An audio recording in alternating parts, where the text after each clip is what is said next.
G'day trendsetters, welcome to episode 199 of the Trainsmove podcast. My name is Tim Egg, and if you have any questions you'd like to submit it through to the show, jump on through to the website, trainsmove.com, and, well, submit your questions.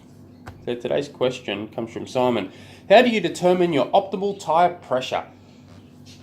I personally don't muck around with this stuff, I do admit. I have clinchers. I've got a zip 1080s for my rear, zip 808s for the front, and I just stick at 110 psi in all conditions. I can muck around. I could muck around with it. This road's a bit rough. It's got a lot of crap on it. I'm going to lower it, or it's a little bit wet. I'm going to lower it. I change more the way I race or train than changing tyre pressure. I don't know. People say they can feel a difference between 110 psi and 100 psi on their bikes. I've never been able to tell that crap. I'll give you a couple of things here. One of my favourite triathletes, Tim Van Berkel, a super cool guy, who's got probably one of the nicest looking runs in triathlons today. I do think it's Craig Alexander's first, Tim Van Berkel second, and probably Patrick Lang third. This is just looking at them run.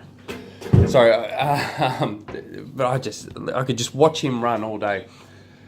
But mind you, by the way, I'm just going to pick on Tim for a second. He didn't do. I was watching him at Ironman Cairns, and I think, what did he do? A 304 or something marathon. That was really harsh for him. I don't know if he just realised he's not in the money and cut the pace down and just went along, but he's done so much faster there. And if he'd just done, shame.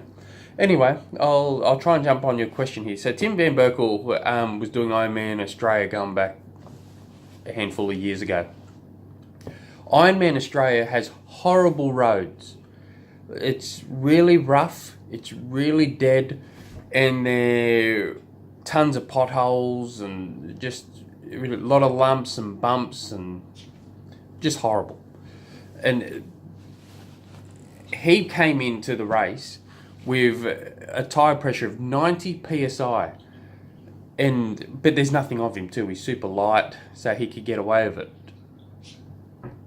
So, but then at other races, his tyre pressure would be 120. So, I understand some of the science there, that if you, depending on clinchers and tubulars and what you're racing and what the conditions of the roads, what your body weight is, can also determine all this. I personally wouldn't muck around with it.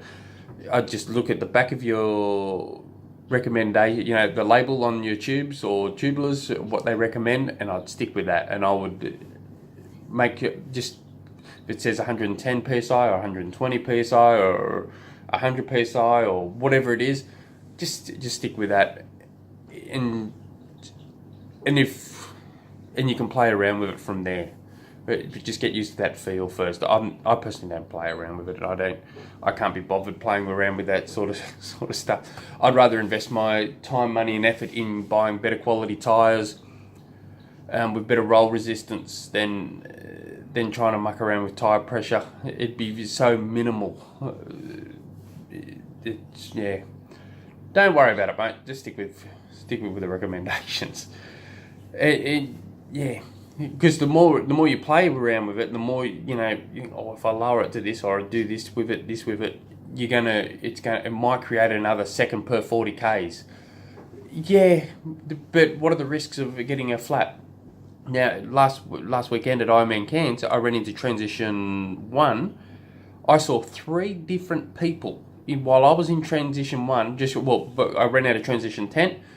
And from the time I ran out of the tent to the time I grabbed my bike and got the hell out of there, I saw 3 people changing flat tyres. They hadn't even left transition 1, and they've got flat tyre. So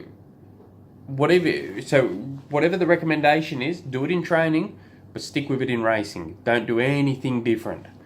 Yeah, last thing you need is, well, I don't really check it too often, and I pumped it up to 110 on race morning, but she got flat when I got out of the water. That's horse crap. Yeah, that should never happen. No. If you guys have any other questions, jump on through to the website, trainsmooth.com. Send me an email, tim@trainsmooth.com. Till tomorrow, hooroo. Hooroo, awesome people.